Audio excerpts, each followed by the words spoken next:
here.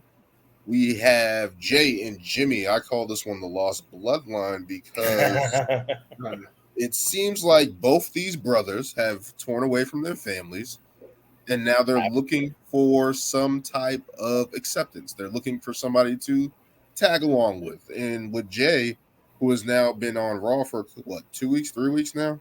2 weeks. 2 weeks, and has tagged with Sami Zayn 1 week. He has tagged with Kevin Owens 1 week. And it's like, I understand the story that they're trying to tell between the three of them, but it's like they're kind of leeching off of that rather than giving Jay his own arc and trying to.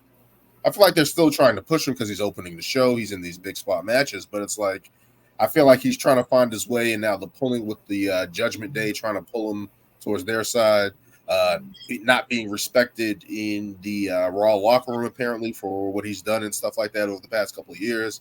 And then we look at Jimmy, who's trying to get back into his family, is kind of lost on his own and trying to find his way back to the bloodline. So it's like it's kind of like both these brothers are kind of lost right now.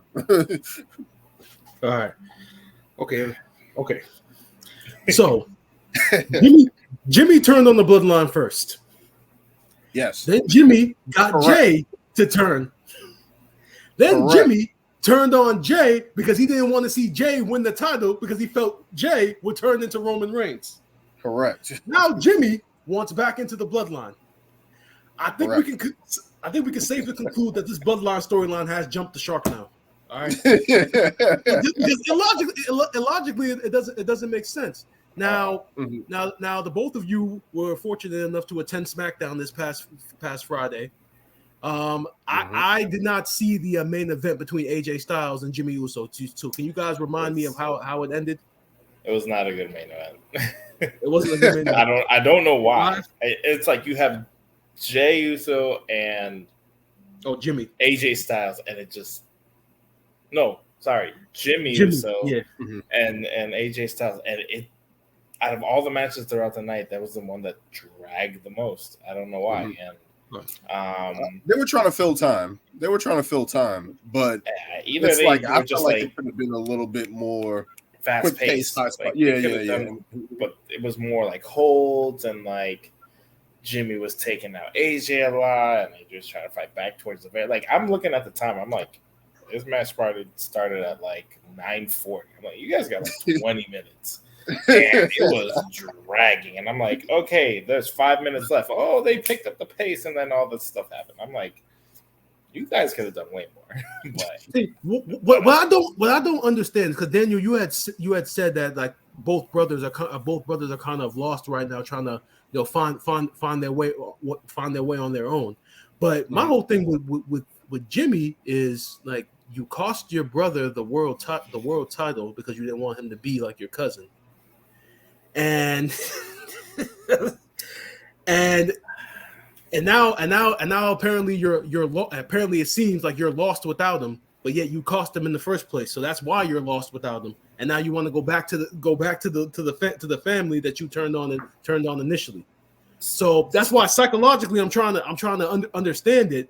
And the only thing I can think of is the bloodline kind of needs Jimmy right now, because it looks like we're pivoting towards bloodline versus the club, because AJ Styles is now being involved with Jimmy. Had the match. Is that where we're pivoting in that direction? And we're going to get a now it looks like what we saw from on SmackDown. It looks like AJ's pissed at the club. Exactly. Like he's ditching them. Like he's ditching them, and is either going to find a new group or be like, "Hey guys, I'm switching out these guys." Now, did that happen in the main event, or was it a segment beforehand? It was a segment before, because Jimmy attacked. So there was a backstage segment where Jimmy was talking to Paul Heyman, and then they were talking, and then basically Jimmy attacked AJ. Sneak attacked him. And before the match and everything. So then before they had the match, they're like, "Oh, hey, what's up, AJ?" He's like, "What the hell are you guys doing?" He's like, "Did you not see me get attacked by Jimmy over there, and you guys weren't around to help out?" And he's like, "Dude, we just saw you. Like, we didn't know what the hell was going on." It's like, "No, that's the problem." He's like, "You guys are," and then he like smacks his phone out of his hand. He's like, "You know what? Don't even bother coming out for my match." So Mhm. I don't know where they're going with the club. I mean, honestly, the club isn't. They're not doing anything with it. They're not doing anything. So for them just to be like catapulted into like a big storyline with the Bloodline doesn't really make sense. For me, trying to understand this whole Jimmy, what the hell he's doing, and the only thing that I can pick from it is that obviously from him costing Jey that match, he can't be a babyface after doing that. He has to be a heel, and they're probably going off. Okay, if he's a heel, then what is he just going to be his own heel, but not be involved in the Bloodline? So I guess that's where they're like, all right, he's a heel. Now he can just work his way back into the Bloodline because he doesn't have his brother family anymore. He has no family. Family that he said exactly. Exactly. This is why the whole Jey going to Raw. I feel like I like the move of Jey going to Raw because I feel like he can get his own push, and I'll go into that later on, but it doesn't help Jimmy at all. It literally left him in limbo, and it's just like, I mean, that's kind of how tag teams go, right? Especially if they don't put him in a direction where it's like we could get a clear direction that Jimmy's left on SmackDown. Is he going into the mid card? Is he going to try to find a new tag team partner? But for him to go back to the Bloodline doesn't make any sense because that's what I'm saying. Like he was the one that screwed it up. Yeah, so why you want to go back? But this is where I'm saying the whole Jey going to Raw, I think, screwed things up because we even predicted the whole brother versus brother thing. But then you can't even have that because he's on the other show now. We know it's going to happen.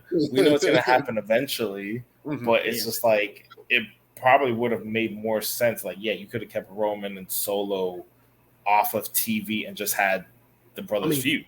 Louis, you know this. Louis, you should know this. They're pulling a Ray and Dom. It's the exact same concept. But at least they went up against each other, though. Yeah, that's true. At least they fought each other at WrestleMania. Yeah, they had a shit ton of matches before the final. I mean, at least tag matches too. Like, yeah.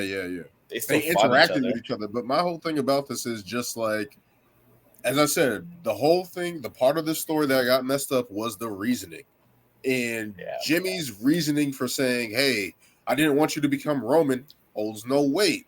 It holds no weight. As I said, it would have been better if he said, "I want to become the tribal chief. I want to be the man. I want to be main event Jimmy Uso," and try to do that and have the brothers feud. They could have easily did that.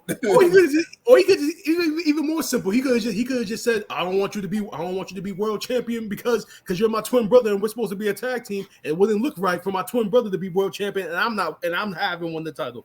So I mean, at least that would have even made even more sense. It's like, okay, and brother, I think Danny said it like, it could have been like Jimmy's like, "Nah, I don't want you to be. I should be world champ. I'm the older brother. Yeah. One." And then you literally could have had him versus Roman for whatever, like one pay-per-view or whatever. And then I kind of lost my train of thought, but in terms of like between Solo and Roman, then you could have break up a little bit. Jey comes back. That would have probably been the perfect time to bring Jey back. And you could have set up a big fatal four-way or something like that. And I feel like that is potentially not on the table anymore with the brand split, moving Jey, Jimmy trying to get back into the Bloodline, and it's like I think it also has to do with the pay-per-views coming up. Because if you look at all the pay-per-views that are coming up, I feel like they're not big pay-per-views besides Survivor Series, and even that is like we don't know how they're gonna go. Survivor Series is never usually somebody challenging for the title. It's usually in the past been like brands or war games or whatever. Teams, So that's why I feel like they're in a place where like, we gotta stretch this shit out without. I'm fine with the stretching out because that's a part of wrestling. They do that. They extend storylines. But it just doesn't make any sense. It just doesn't make any sense right now. And especially, I'm pretty sure they're hurt that Roman's not on TV. We haven't seen Roman since SummerSlam. Right? Like he's made Smackdown after SummerSlam, Yeah, he made that appearance, of course, for Bray Wyatt and his tribute show and stuff like that. But it's like without him being in this story, it's kind of just like I'm sorry, I love Paul Heyman, but I just can't keep seeing him on the phone call Roman Reigns Yeah, every week. It's getting old at this point. It's getting so old at this point. Yeah. Like, I get it, and he's perfect at it, and he does it well. But it's like, okay, we need something else, Paul, and you know that. And I read. Oh, sorry. Go, Brian. And I was just gonna say, and then you go look at Jey on Monday Night Raw. I mean, he's pretty much in a storyline where it's pretty much Jey against the world, because apparently everybody remembers everything that he did when he was a part of the Bloodline, which is interesting. And then you got Judgment Day trying to poach him. So at least Jey does have some like realistic direction. I mean, some legs to stand on. Jey has legs to stand on. Jimmy is just like lost in the sauce or something. Yeah, I felt like this whole Jey going to Raw probably should have happened like after WrestleMania. Like, it would have been a fresh. Well, I mean, whatever. You could have had them feud on SmackDown for a while, and then boom, you get whatever leads up to WrestleMania. You have the big match, whatever, and then have them go their separate ways. And I think this whole I like the whole Jey versus, because obviously Bloodline destroyed everybody, did everything they could to keep Roman in power, and obviously there's a bunch of people that they like Drew and other people who are like, yo, I didn't forget what you did or whatever. So it makes a lot of sense. The whole Sammy KO thing, I mean, it makes sense to me, where it's just like, Sammy obviously being in the Bloodline and then leaving, and then obviously Jey going against Roman, and now being like, hey, you did what I told you was going to happen. And so it kind of makes sense why they were gravitating to him and that part of the story, and all this is happening. I don't know where the whole Judgment Day comes in, unless it's just going to be a whole like Judgment Day versus KO, Sammy and Jey. Again. And it's just like, how many more times are we going to see these guys? It's going to happen at Fastlane. I really don't want to see it. Honestly, if Survivor Series is going to have another War Games match, then it's going to there. It has to. Oh, it's got to be Bobby Lashley. I mean, if they go War Games and you got to put the most personal feud, putting Judgment Day up against them makes sense. Hey, but we had to stare. The booking to get there is going to be annoying. But okay, my thing is, it's like I don't see it because it's like you just had them lose the titles. You just had them lose the titles, and then my thing is, you just had to stare down with whatever Bobby Lashley's new group is, and all you literally need is one more person in the group to like combat them. So why not? I don't know. I say just build off of that. Is Jey Uso going to join the Hurt Business? Shit, why not? On SmackDown. I know he's not on the Hurt Business. He's getting traded back just for that one match. But no, I feel like they tried. I feel like this was done prematurely. I feel like they tried to give them both directions and be like, hey, all right, you're on your own. But now them involving them in the Bloodline, Jimmy in the Bloodline, Jey in the Judgment Day, kind of sort of with Sammy and KO, and it's like, is that going to lead to a Sammy and KO breakup? Like, I don't want to see that for the 100th time. I don't, you know what I mean? Like, no. I already said from the very beginning when they got back together this time, because of the way the Bloodline storyline played out and how great it was, those two should never ever have a breakup storyline ever again. There's nothing that can come in between them. There's nothing that can come in between them. Exactly. Or just do it just like how Carmelo Hayes and Trick Williams are doing it on NXT, where it's pretty much like, we're not breaking up. We're just going our own separate ways and focusing on our own things. And that's how I think.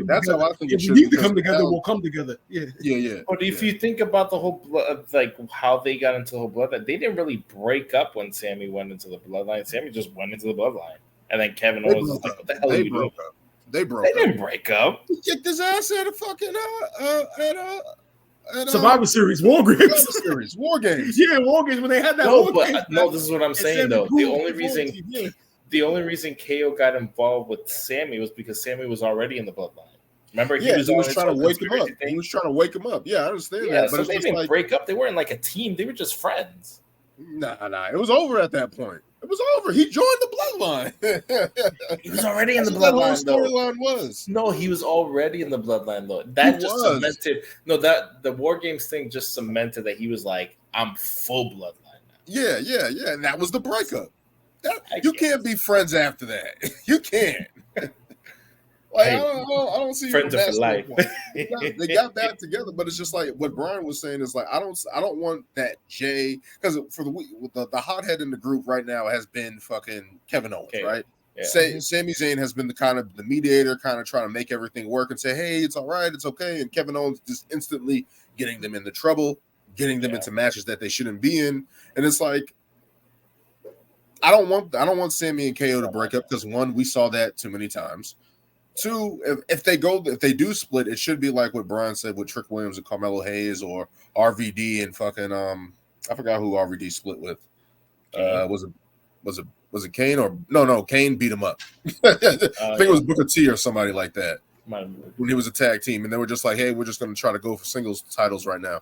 And I feel like that's what it should be. KO should be the prize fighter, and Sami should get that type of run that he should have been getting when he was in Montreal at Elimination Chamber, and see if he can go for that title. I mean, I feel like that's the way that they should be going. But yeah, I just don't know what their Jey and Jimmy are doing right now. So I didn't see the whole Jey Kevin Owens tagging thing, but I know that he was like, all right, screw it, let's do it. Mm-hmm. I honestly, as much as I didn't want to see it,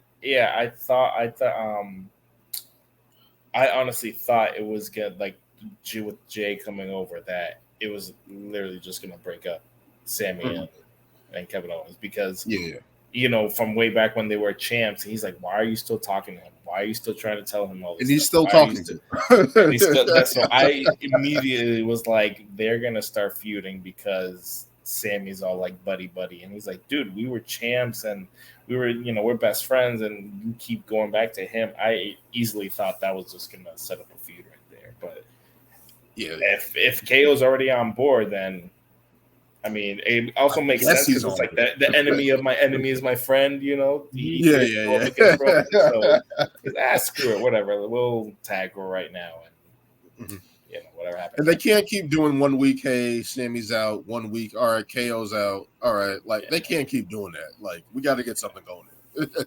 I hope they don't pull, at least with this whole Judgment Day thing. I hope they don't pull the whole like, oh, Jay's like, yeah, let me join, and then boom. Pulls like a Daniel Bryan and I'm gonna screw you guys. I was never really in this. Or Randy Orton, same thing. Like I was in the Wyatt family, and now I'm out. Happening. It's happening. But the thing with that story was he shouldn't have been in the Wyatt family in the first place, because he still was popular as Daniel Bryan with the whole yes chant and stuff. Yeah. I mean, when you got a whole college campus doing the yes chant at once, I mean, you're over. So he shouldn't even been in the Wyatt family in the first place. Yeah, he shouldn't have been, but Yeah. We can get into our Raw recap portion.